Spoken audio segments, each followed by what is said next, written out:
Aleluia, glória a Deus. Mais uma vez o nosso estudo e o tema de hoje, a chave da santidade. E quando nós pensamos numa palavra como essa, o que fazer? Como nos preparar para sermos santos?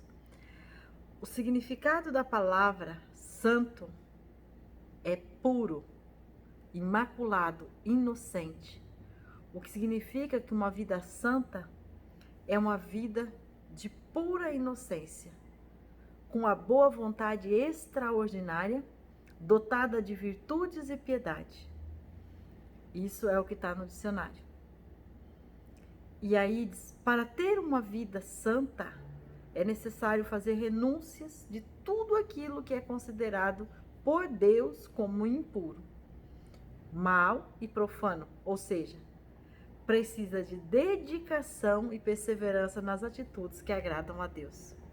Então, já percebemos aqui no começo dessa chave, no começo do estudo desta palavra, que aqui nós estamos usando como chave. Depois de ter passado pela chave da oração, pela chave do discernimento, pela chave do conhecimento, pela chave da fidelidade.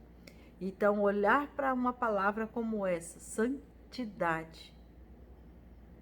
Santidade. Olha, oração, discernimento, conhecimento, fidelidade e agora santidade.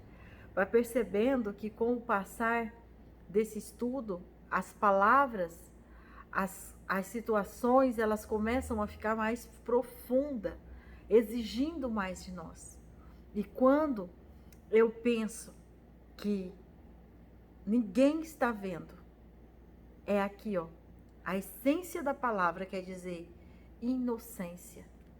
Quer dizer que eu tenho que ter uma vida distante do profano.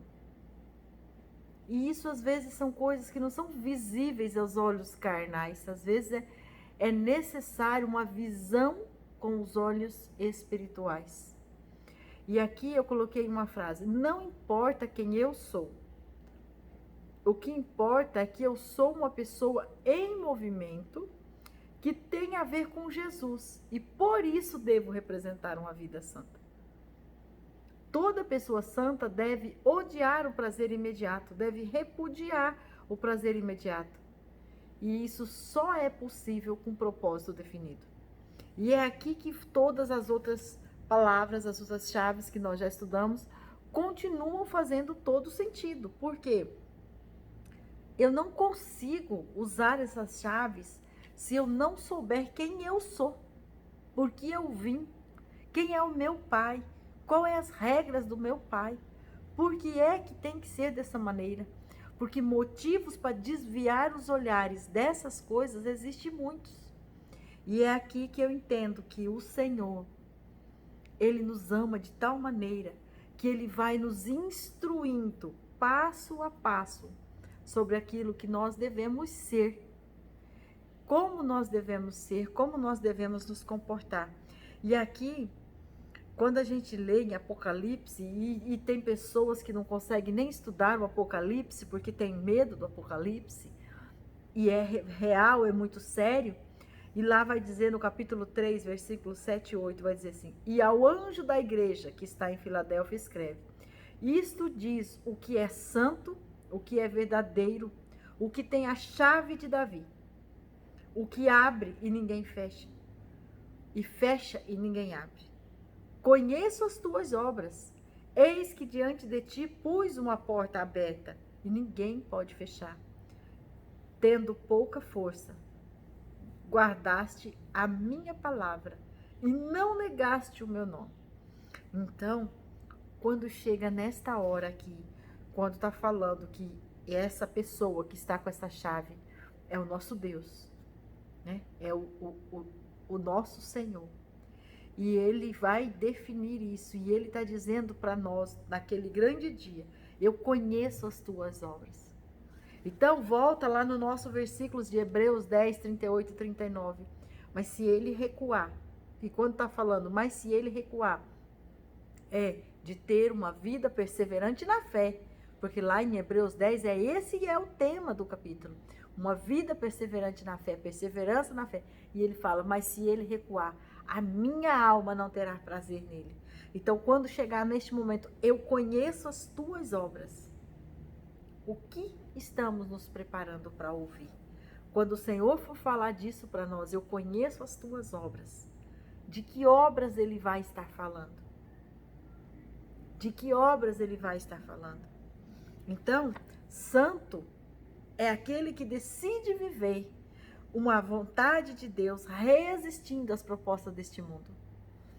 E às vezes a gente se confunde, e às vezes é difícil, porque às vezes alguém chega e dá de dedo em nós assim, porque você quer ser muito santo, ou porque você acha que é santo. E as questões começam a vir à tona acerca desta palavra. Mas fato é que sem santidade ninguém pode se chegar a Deus. Mas alguém pode, mas do que você está falando? Que santidade? Nós não damos conta. Nós precisamos querer dar conta, ter a força de vontade de dar conta. Quando nós estudamos a história de Davi, nós vimos quantos erros esse homem cometeu, mas todas as vezes ele reconhecia a sua fraqueza, a sua limitação, e ele corria para os braços do Pai. E ele se posicionava como alguém que reconhecia a sua falha. E é isso, é procurar. Então, olha, Deus me escolheu para carregar as chaves da minha vida. Ele confiou nas minhas mãos essas chaves, que ela abre e fecha as portas. Me preparou para ter uma mente que rejeita os pecados, que rejeita a lascívia, que rejeita toda coisa que provém o mal, todas as coisas que pode gerar pensamentos malignos. Ele já fez isso, porque não tem essa de dizer que você está fazendo uma coisa errada e não sabe que é errado. Todas as vezes que isso acontece é porque você foi enganado, porque você foi passado para trás, eu e você, todas as vezes que fazemos. Mas não é que a nossa mente não acusa. A gente costuma até dizer, né? Mas será que essa pessoa não tem consciência? O que é a consciência? É a mente, é o sentimento, é a alma, é aquilo que você sente no corpo como resultado das suas ações. E aí? Então, quando a gente vai e percebe, quando Josué estava ali instruindo o povo, depois de tudo que tinha acontecido, e estava complicado, Moisés tinha morrido, Josué assumiu a liderança, e o povo desobedecendo, e o povo fazendo coisa contrária ao que o Senhor já tinha instruído, Josué chama o povo, dá uma dura no povo e fala com o povo, e ele disse, nessa primeira parte, santificai-vos, porque amanhã fará o Senhor maravilha no vosso meio. E falou Josué aos sacerdotes, dizendo, levantai a arca da aliança e passai adiante deste povo. Levantaram, pois, a arca da aliança e foram andando diante do povo. E o Senhor disse a Josué, hoje começarei a engrandecer-te perante os olhos de todo Israel, para que saibam que, assim como fui com Moisés, serei contigo. E porei a chave de Davi sobre o teu ombro, e abrirá, e ninguém fechará, e fechará, e ninguém abrirá, e fixá-lo-ei como um prego num lugar firme, e será como um trono de honra para a casa do seu pai Davi. Então eu li primeiro o Josué 3, do 5 ao 7, onde o Senhor estava falando para Josué, que depois dele ter exigido que o povo fosse santo, que o povo se posicionasse em santidade, o Senhor chega e fala com ele, eu vou mostrar.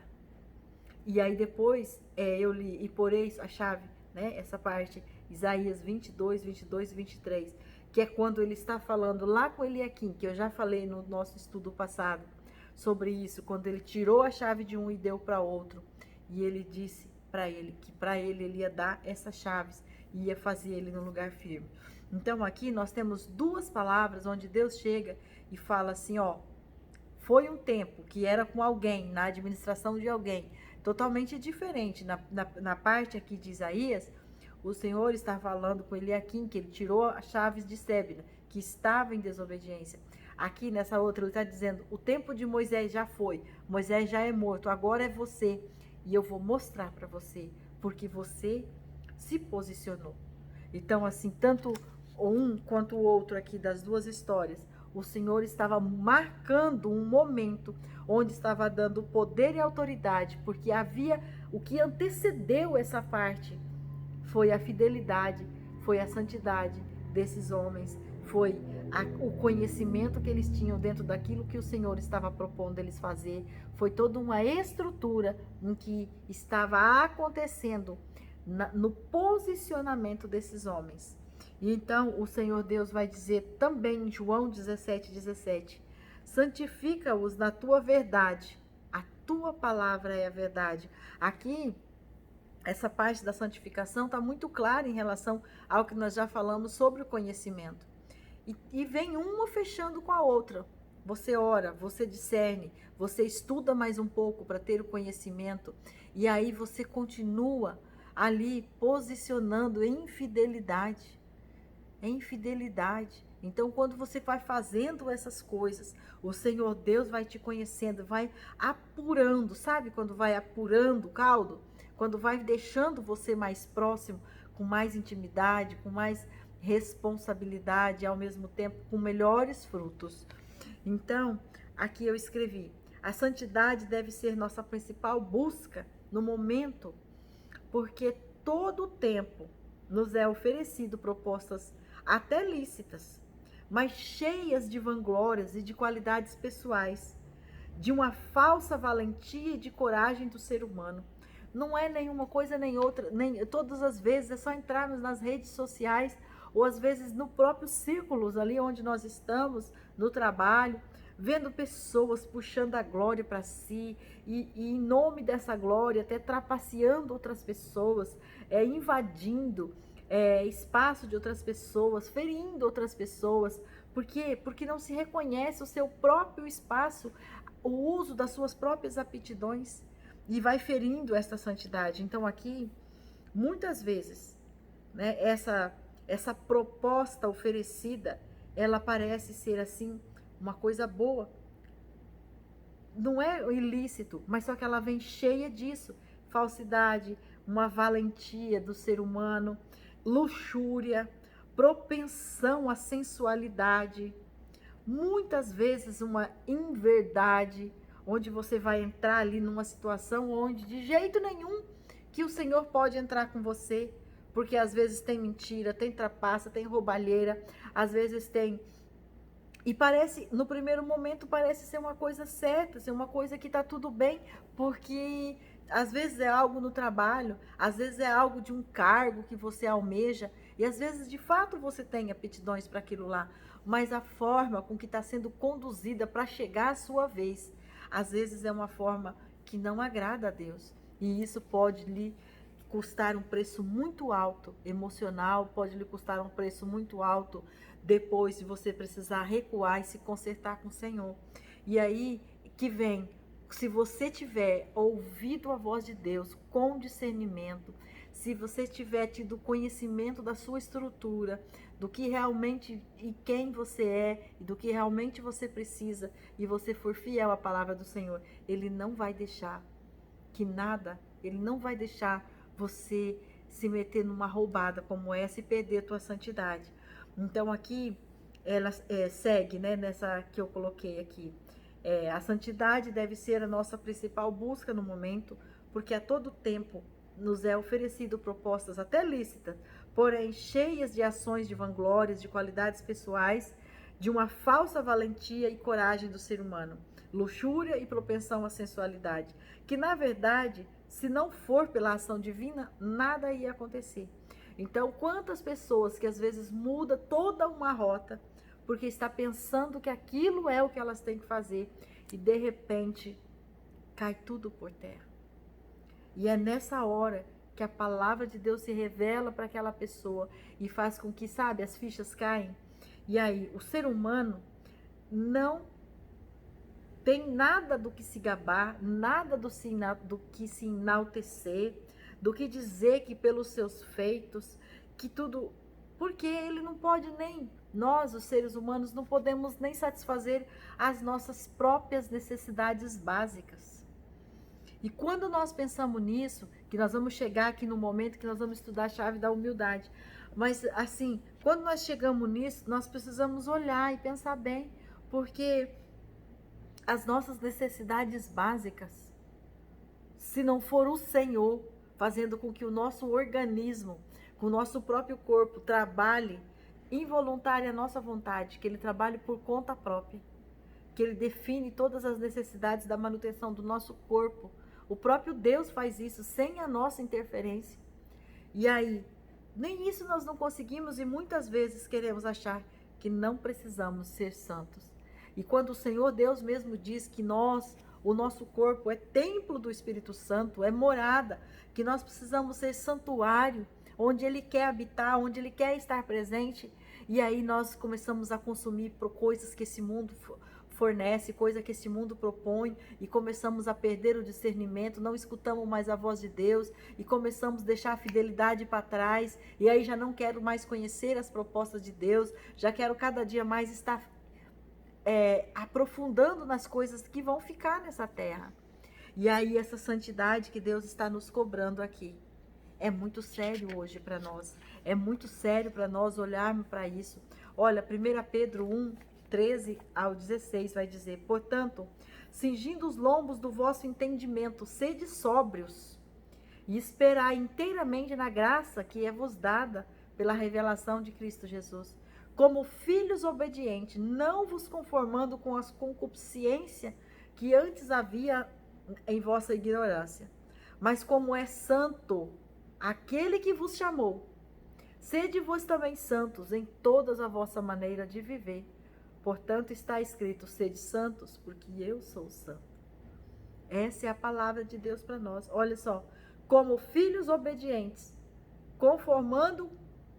não vos conformando com as concupiscências que antes havia na vossa ignorância.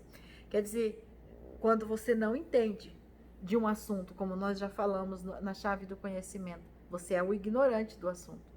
Só que diante da palavra de Deus não tem como você ser ignorante, porque a palavra é viva, é eficaz, ela é reveladora, ela traz a novidade para você todos os dias. Agora, se você não busca, daí já é uma escolha sua de querer viver na ignorância. E aí já é outra situação que você precisa entender. Então eu coloquei aqui: nós queremos uma vida que agrade a Deus. E por isso estamos vigiando, procurando sempre corresponder ao chamado espiritual que Deus nos preparou. E é por isso que nós estamos estudando. Isso significa dizer uma tomada de decisão consciente, onde a nossa mente já diz que ela está disposta a alimentar o nosso coração, a nossa alma, o nosso corpo, da instrução que vem de Deus. E para quê? Para servir a Deus com qualidade e amor, porque Ele é santo e devemos ser os seus imitadores. Então isso é a palavra de Deus para nós hoje, ser santo como Ele é santo. E aí às vezes nós pensamos assim: ninguém está vendo, né? Então eu posso pensar. E o nosso pensamento, às vezes, ele vai longe, principalmente quando estamos orando pouco, quando estamos distante de Deus por algum outro motivo, por focamos em outras coisas. E a palavra do Senhor em Filipenses 4:8 vai dizer: quanto a mais, irmãos, tudo que é verdadeiro, tudo que é bondoso, tudo que é honesto, tudo que é justo, tudo que é puro, tudo que é de boa fama, e se alguma virtude há, e se algum louvor há, nisso pensai. Então, quer dizer, não dá para você ficar pensando que porque alguém não está vendo o que você está fazendo, está tudo certo. Não está tudo certo. Porque tudo certo vai ficar se você tiver de corpo, alma, espírito, mente, coração, tudo focado no que é certo. Porque se você continua pensando e se você dá crédito nos seus pensamentos, vai chegar uma hora que isso vai tornar uma ação, vai tornar uma atitude. Então, Tiago nos alerta que é necessário nos sujeitarmos a Deus. Sujeitarmos a Deus quer dizer estar debaixo de uma obediência, ser sujeito. E como que ele fala a respeito do diabo? Para o diabo é resistir. Então, a Deus nós temos que obedecer. Nossa carne está dizendo: não quero fazer. E você vai dizer: vai fazer, porque isso que agrada a Deus. Nosso desejo está: não quero orar, mas eu vou levantar mesmo assim e vou orar. Nosso desejo está: não quero ler a palavra, mas você vai dizer: vou ler a palavra. Porque é estar sujeito, é submeter-se. Agora, ao diabo não é resistir. O diabo veio e tentou, não vou. Veio, propôs alguma coisa, não quero. Se afaste. E vai resistindo, é na perseverança. Então ele diz assim, Tiago 4, 8 a 9. Achegai-vos a Deus, e ele acolherá a todos. Pecadores, limpai as vossas mãos. E vós que tendes a mente dividida pelas paixões, purificai o coração. Entristecei-vos, arrependei e chorai. Abandonai o riso fácil e pranteai. Trocai a vossa euforia pelo pesar.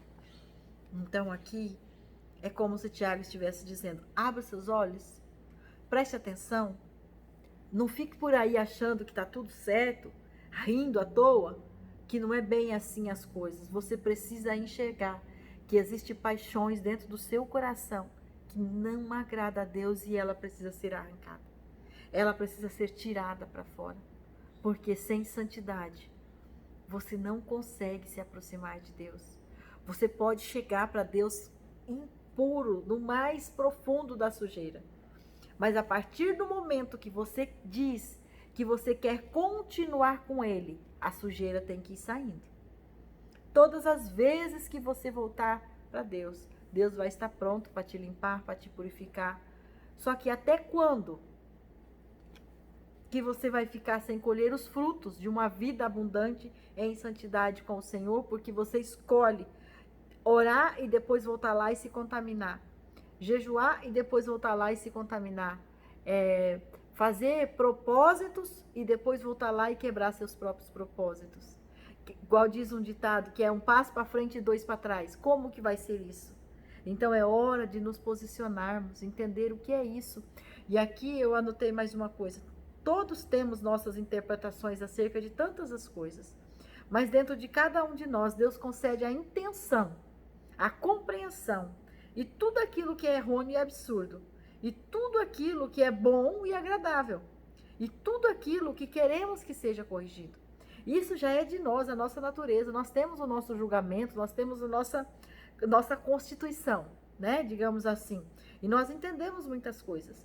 Mas o fato é que Deus, que é o único que pode julgar os nossos caminhos, as nossas obras, e é quem nos dá a direção no caminho da santidade. Então não tem aquilo de ficar, porque eu penso assim, porque eu acho assim, tal. Você pode pensar tudo, você pode entender, ter suas convicções e pode criar suas normas. Mas essas normas, elas precisam estar pautadas nas normas de Deus.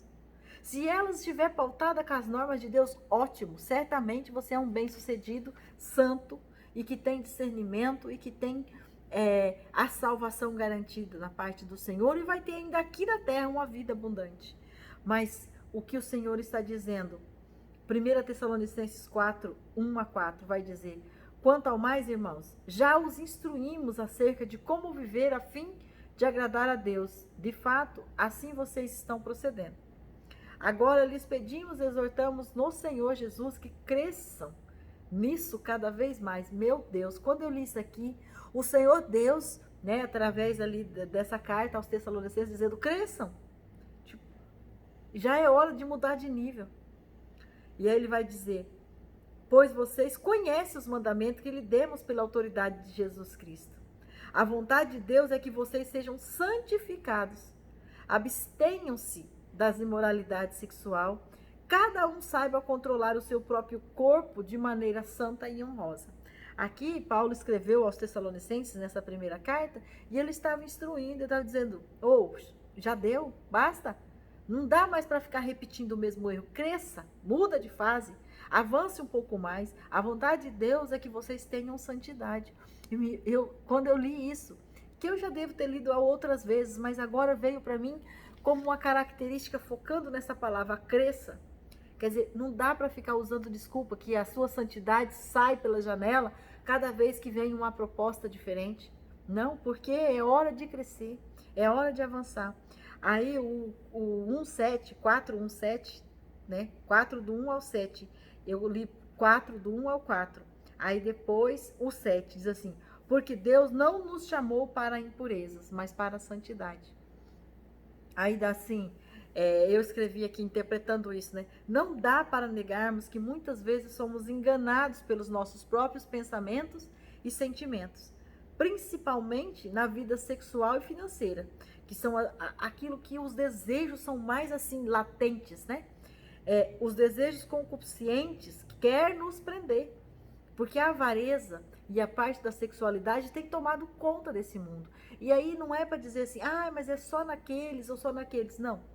A maioria das pessoas, os problemas, quando você vai estudar sobre os problemas, nas estatísticas, na estatística vai dizer isso, que os problemas das pessoas, ou eles têm origem na vida financeira, ou eles têm origem na vida sexual. Porque são as duas áreas que são mais tentadoras, onde os desejos são mais aflorados, onde os desejos vêm mais à tona. Então, o que a gente tem que fazer? Tomar cuidado, vigiar. Muitas vezes esse desejo ele vem como um avalanche. E se você não ter domínio, e se você não voltar lá, na intimidade com Deus, no discernimento, na fidelidade, no conhecimento da palavra, você vai cair. Então, entende como nós estamos complementando essas palavras? Que o Senhor nosso Deus possa nos ajudar a trazer esse entendimento de forma clara, de forma objetiva, de uma maneira onde nós possamos colocar em prática. Porque lendo a palavra parece ser tão fácil, ser tão tranquilo, rejeitar as propostas deste mundo. Mas na hora da prática, o Senhor Deus é aquele que nos sustenta, que pega pela nossa mão, que abre os nossos olhos e traz o discernimento, a coragem e a ousadia para rejeitar, para dizer não, tudo aquilo que nos afasta da santidade. Pai, em nome de Jesus eu oro, crendo na tua palavra, na misericórdia e na bondade do Senhor. Que a instrução que o Senhor tem dado através desta palavra entra dentro de nós, da nossa alma, da nossa mente, no nosso coração, atinge todas as nossas conexões de pensamento, de transformações, de atitudes, de conexões com outras pessoas, trazendo-nos a luz da verdade e que o Senhor venha nos ajudar a sermos santos, como o Senhor é santo, em nome de Jesus. Amém? Que vocês possam aprender hoje, assim como eu aprendi com esta palavra. Para mim, foi luz que veio para minha alma. E eu quero muito que você seja luz aí onde você está. Ajude compartilhando com outras pessoas. Levem esta mensagem. Você deve conhecer pessoas que precisam se animar na presença do Senhor. Portanto, compartilhe, seja grato com o que o Senhor tem feito na sua vida e leve a palavra do Senhor adiante para a glória do nome dEle.